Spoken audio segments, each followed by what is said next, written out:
नमस्कार, सुप्रभात। आप देख रहे हैं खबर एचपी और समय हो चला है हिमाचल की 25 बड़ी खबरों को जानने का। तो आइए एक नजर डालते हैं 25 बड़ी खबरों पर फटाफट अंदाज में। इससे पहले यदि आप वीडियो को लाइक नहीं किए तो लाइक कर दीजिए और चैनल को सब्सक्राइब कर लीजिए।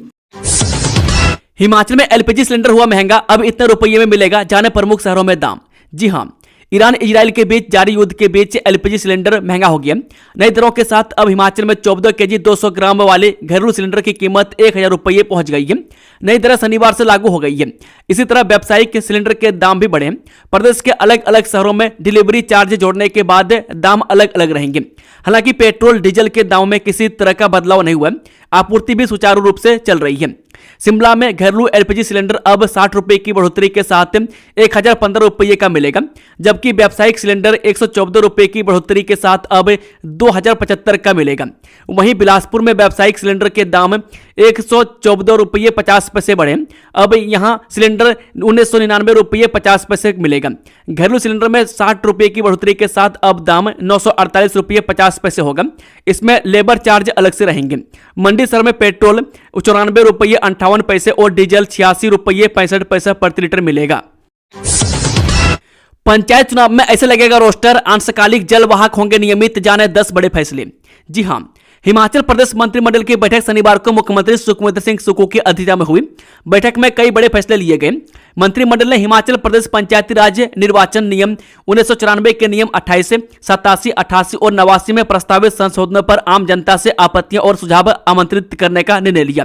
प्रस्तावित संशोधनों के अनुसार वर्ष 2010 को आधार वर्ष मानते हुए जो पंचायतें लगातार 2 कार्यकाल तक आरक्षित रही है, उन्हें आगामी पंचायत चुनाव में आरक्षित नहीं किया जाएगा। इस तरह पंचायती राज चुनाव में साल 2010 के अंत के आरक्षण रोस्टर लगाने की तैयारी है। राजस्व मंत्री जगत सिंह नेगी ने मंत्रिमंडल के फैसलों की जानकारी दी। सेवानिवृत्ति के बाद फिर सेवाएं देने वाले शिक्षकों को वेतन मद से ही होगा भुगतान। जी हां, हिमाचल प्रदेश में सेवानिवृत्ति के बाद दोबारा नियुक्त किए गए शिक्षकों के मानदेय भुगतान को लेकर चल रही असमंजस की स्थिति को सरकार ने अब दूर कर दिया। वित्त विभाग ने शिक्षा विभाग को निर्देश दिए हैं कि ऐसे शिक्षकों को मानदेय किस मद से दिया जाएगा, यह उनकी पुनर्नियोजन की प्रकृति पर निर्भर करेगा। सैकड़ों शिक्षकों को सेवानिवृत्ति के बाद भी मानदेय नहीं मिल रहा है। सरकार ने चालू शैक्षणिक सत्र के दौरान शिक्षकों को सेवानिवृत्ति नहीं लेने का विकल्प दिया हुआ है। ऐसे में जिन शिक्षकों ने सेवानिवृत्ति होने की जगह सेवाएं देने का फैसला लिया, उन्हें अब मानदेय जारी होने की उम्मीद जगी है। अतिरिक्त निर्माण की मंजूरी के लिए 3000 से 7000 रुपये प्रति वर्ग मीटर चुकाना होगा शुल्क।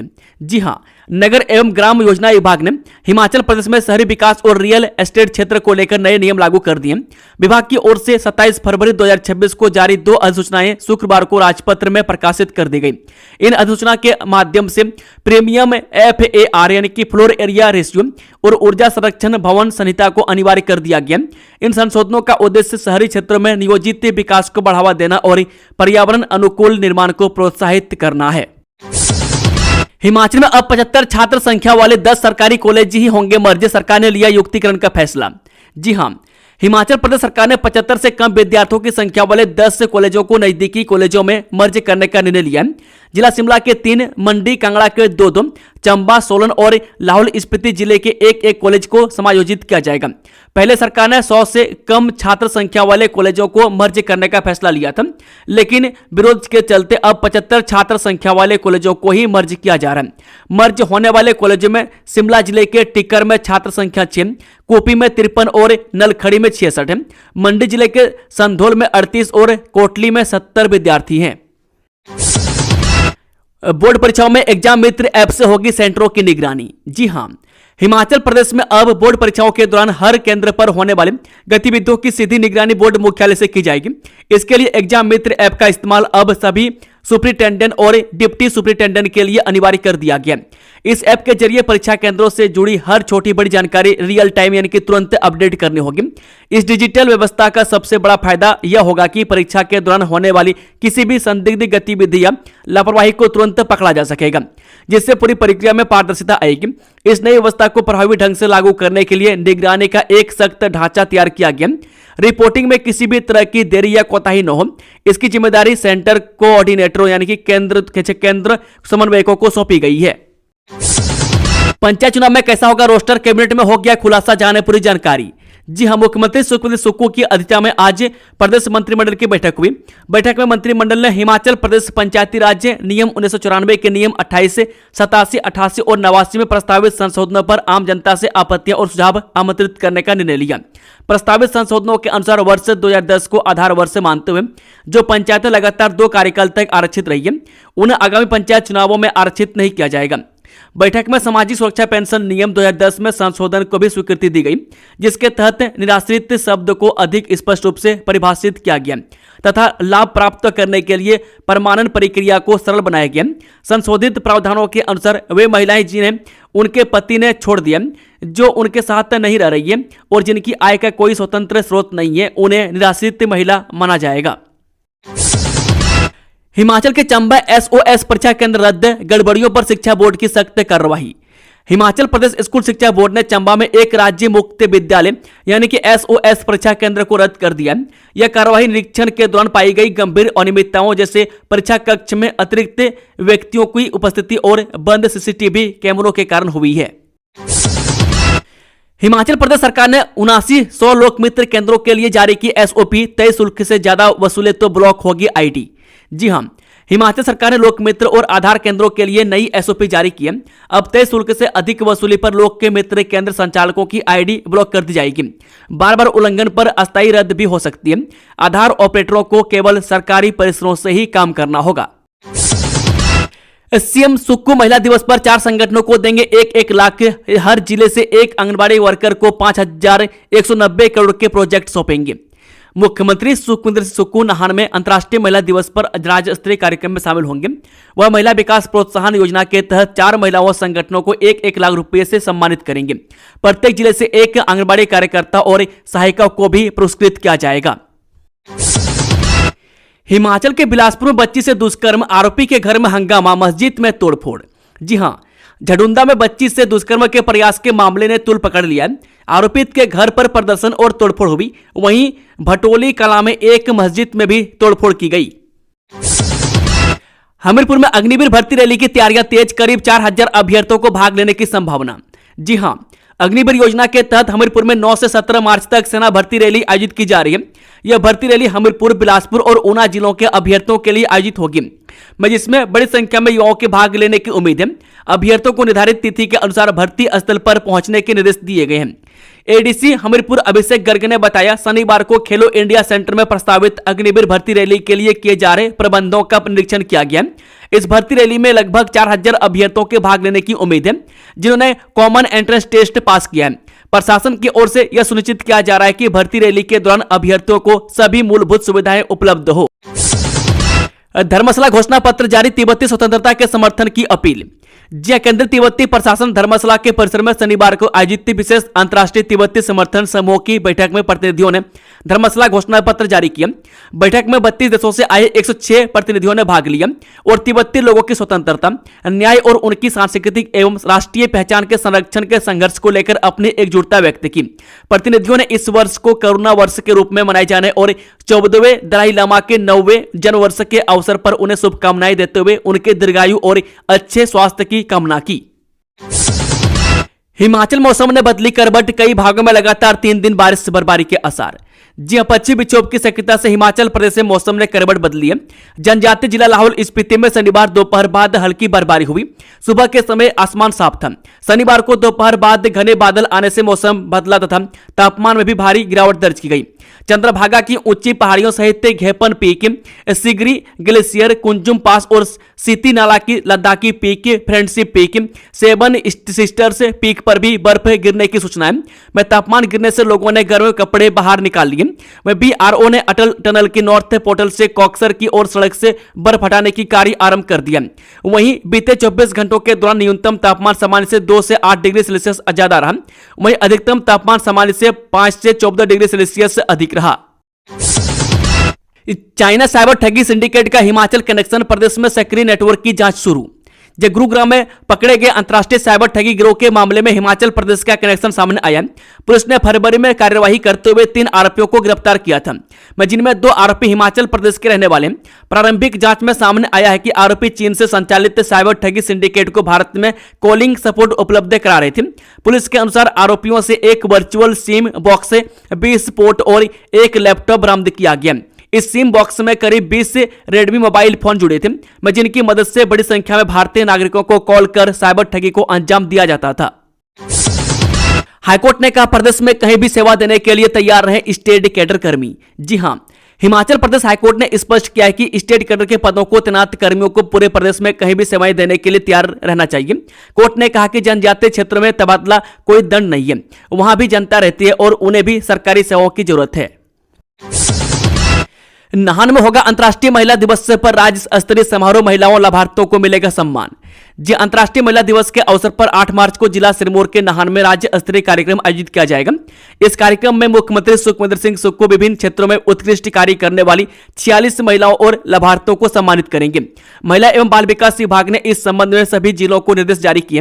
हिमाचल प्रदेश से महिला विकास प्रोत्साहन योजना के तहत सोलन की शांति जसवाल, बिलासपुर की निर्मला धीमान, ऊना की निशु लता और इंदौरा के ग्रामीण स्वयं स्वरोजगार संघ को 1-1 लाख रुपये का पुरस्कार दिया जाएगा। उपायुक्त सिरमौर प्रियंका वर्मा, आंगनबाड़ी कार्यकर्ता की बेटी और HAS टॉपर मेघा और पर्वतारोही कृतिका शर्मा को भी इस दौरान सम्मानित किया जाएगा।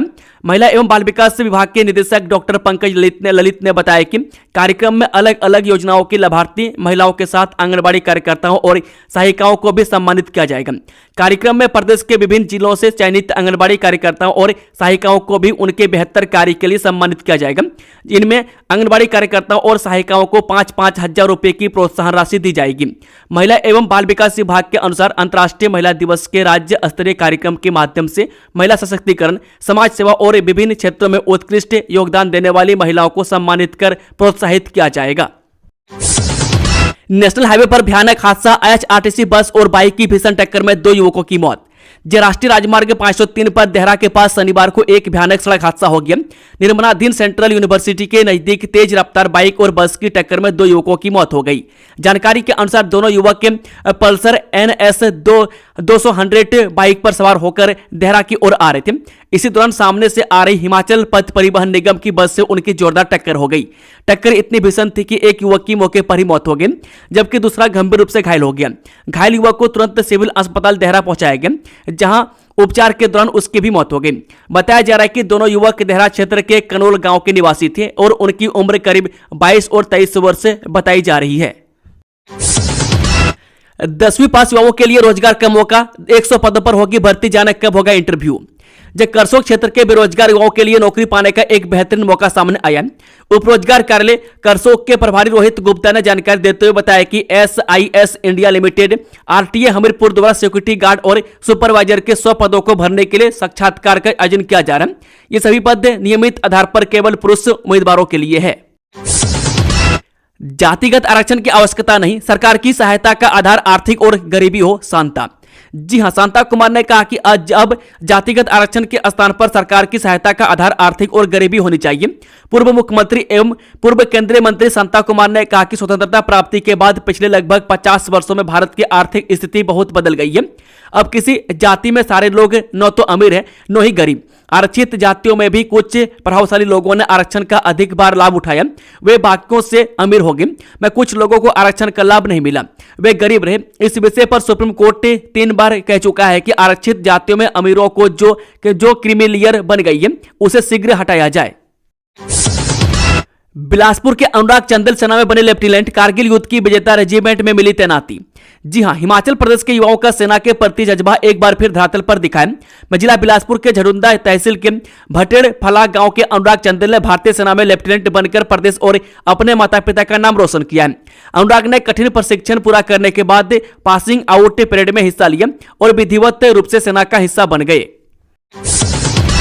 ऊना में पंजाब के युवक का शव मिलने से हड़कंप, पास मिली सिरिंज, नशे की ओवरडोज से मौत की आशंका।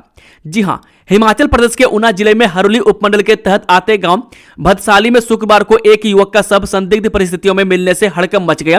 भदसाली पुल के पास खेतों के किनारे मिले इस शव के पास से पुलिस को एक बाइक और इंजेक्शन की सिरिंज बरामद हुई है। प्रारंभिक जांच में आशंका जताई जा रही कि युवक की मौत नशे की ओवरडोज के कारण हुई है। पुलिस द्वारा की गई शिनाख्त में मृतक की पहचान विशाल कुमार उर्फ सैली उम्र 23 वर्ष पुत्र अमरजीत सिंह निवासी गांव हरियाल थाना आनंदपुर साहिब जिला रूपनगर पंजाब के रूप में हुई है। डिजास्टर एक्ट हटाने के बाद पंचायत चुनाव रोस्टर पर सरकार ने लिया बड़ा फैसला। जी हां, डिजास्टर एक्ट को हटाए जाने के बाद राज्य सरकार ने पंचायत चुनाव रोस्टर को लेकर बड़ा निर्णय लिया।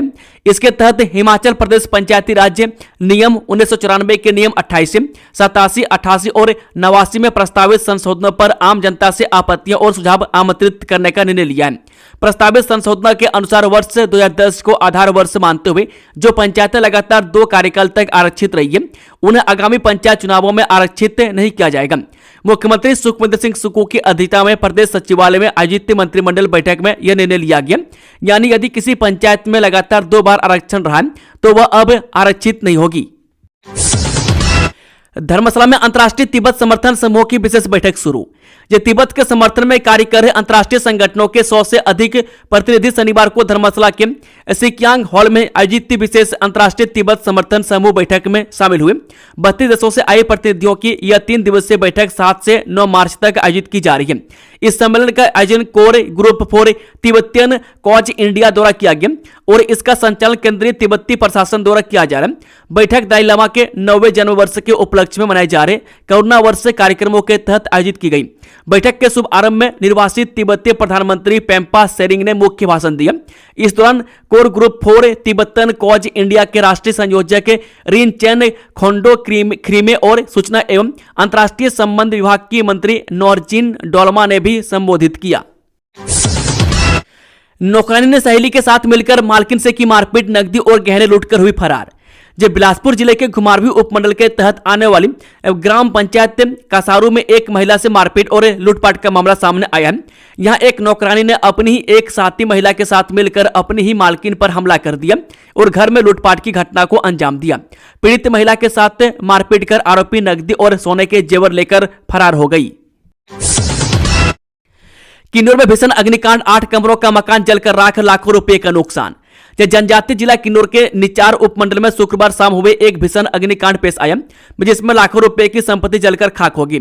घटना निचार के होमते गांव की है, जहां आग लगने से एक 2 मंजिला लकड़ी का पुराना मकान पूरी तरह जल गया, जबकि साथ लगते एक नए मकान को भी आंशिक नुकसान पहुंचा है। गनीमत यह रही कि इस हादसे में कोई जानी नुकसान नहीं हुआ है। अब मनरेगा के अंतर्गत 50 दिन कार्य करने वाले परिवार बीपीएल सूची में होंगे शामिल। जी हां, ग्रामीण विकास विभाग के प्रवक्ता ने आज यहां बताया कि विभाग द्वारा बीपीएल परिवारों के निर्धारण संबंधी दिशा निर्देशों में संशोधन किया गया। उन्होंने बताया कि विभाग द्वारा जारी निर्देशों तथा उसमें समय समय पर किए गए संशोधन के क्रम को जारी रखते हुए 4 फरवरी 2026 के बीपीएल दिशा निर्देशों में वर्णित पैरा 1 क्लॉज 4 को पुनः संशोधित किया गया। प्रवक्ता ने बताया कि संशोधित प्रावधान के अनुसार अब ऐसे परिवार भी बीपीएल सूची में शामिल किए जा सकेंगे जिनके सभी वयस्क के सदस्यों द्वारा पिछले वित्तीय वर्ष में मनरेगा के अंतर्गत कम से कम 50 दिन कार्य किया गया हो। उन्होंने बताया कि उक्त श्रेणियों के अंतर्गत प्रथम चरण से चतुर्थ चरण के सर्वेक्षण के दौरान प्राप्त आवेदनों पर भी विचार किया जाएगा। इसके अतिरिक्त पात्र परिवारों से नए आवेदन भी 12 मार्च 2026 तक स्वीकार किए जाएंगे। हिमाचल के कुछ भागों में अगले 2 दिन में लू चलने के आसार, मौसम विभाग ने जारी की चेतावनी। हिमाचल प्रदेश में मौसम विभाग ने कुछ जगहों पर अगले 2 दिन में लू चलने को लेकर चेतावनी जारी की है। शिमला के मौसम विज्ञान केंद्र के अनुसार राज्य में मौसम ज्यादातर शुष्क रहने का अनुमान है। हालांकि कुछ जगहों पर हल्की बारिश या बूंदाबूंदी हो सकती है। विभाग ने कहा कि इन प्रणालियों की मौजूदगी के बावजूद अगले 2 दिनों में मौजूदा शुष्क मौसम की स्थिति में कोई बड़ा बदलाव होने की उम्मीद नहीं है। राज्य के कुछ हिस्सों में हल्का कोहरा और धूल भरी स्थिति देखी गई है, जिससे वायु गुणवत्ता स्तर पर असर पड़ा है। बिलासपुर में लगभग 500 मीटर की दृश्यता के साथ हल्का कोहरा दर्ज किया गया। कुल्लू का बेटा बना 23 जिंदगियों की ढाल, इराक के समुद्री क्षेत्र में जहाज की कमान संभाले हुए हैं रमन। जो खाड़ी देशों में बढ़ते तनाव और युद्ध जैसे हालात के बीच हिमाचल प्रदेश के कुल्लू जिले का एक बेटा समुद्र के बीच साहस और संयम की मिसाल बना हुआ है। मैं कुल्लू के जल्लू ग्राम निवासी मर्चेंट नेवी के कैप्टन रमन कपूर इन दिनों इराक के अशांत समुद्री क्षेत्र फारस की खाड़ी में खड़े एक जहाज की कमान संभाले हुए हैं। मैं जहाज पर उनके साथ 23 भारतीय नाविकों का दल सवार है, मैं जिनकी सुरक्षा की जिम्मेदारी इस समय उनके कंधों पर है। मैं खाड़ी क्षेत्र में हालात लगातार तनावपूर्ण बने हुए, हवाई और समुद्री मार्गों पर भी असर पड़ा है। कैप्टन रमन कपूर ने बताया कि उनका जहाज इस समय इराक के समुद्री क्षेत्र में खड़ा है और उन्हें फिलहाल जहाज के साथ यहीं रुकने के निर्देश दिए गए। हालात कब सामान्य होंगे और उन्हें यहां से आगे बढ़ने की अनुमति कब मिलेगी, इस बारे में अभी कुछ भी स्पष्ट नहीं है। मैं करीब 28 वर्षों के समुद्री अनुभव वाले कैप्टन रमन कपूर 90 से अधिक देशों की समुद्री यात्राएं कर चुके हैं। दारचा में सड़क पर गिरा बर्फ का पहाड़। लाहौल स्पीति में सड़क बंद होने पर सैलानियों ने खुद हटाई बर्फ। जी हां, जिला लाहौल स्पीति के दारचा में सड़क पर शुक्रवार को अचानक पहाड़ी से बर्फ का सरा मलबा भारी बर्फ आने से मार्ग यहां कुछ घंटों के लिए अवरुद्ध हो गया था। इससे कुछ समय के लिए वाहनों की आवाजाही पूरी तरह ठप हो गई है और यात्रियों व सैलानियों को काफी परेशानी का सामना करना पड़ा। दारचा के पास सड़क पर पहाड़ से खिसक आई बर्फ के कारण रास्ता बंद हो गया।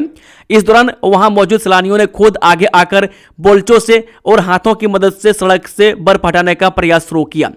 दोस्तों, खबरों का सिलसिला समाप्त होता है। अगर जानकारी पसंद आई तो वीडियो को लाइक, शेयर, चैनल को सब्सक्राइब जरूर कर लें। Thank you, all the best. जय हिंद, जय हिमाचल।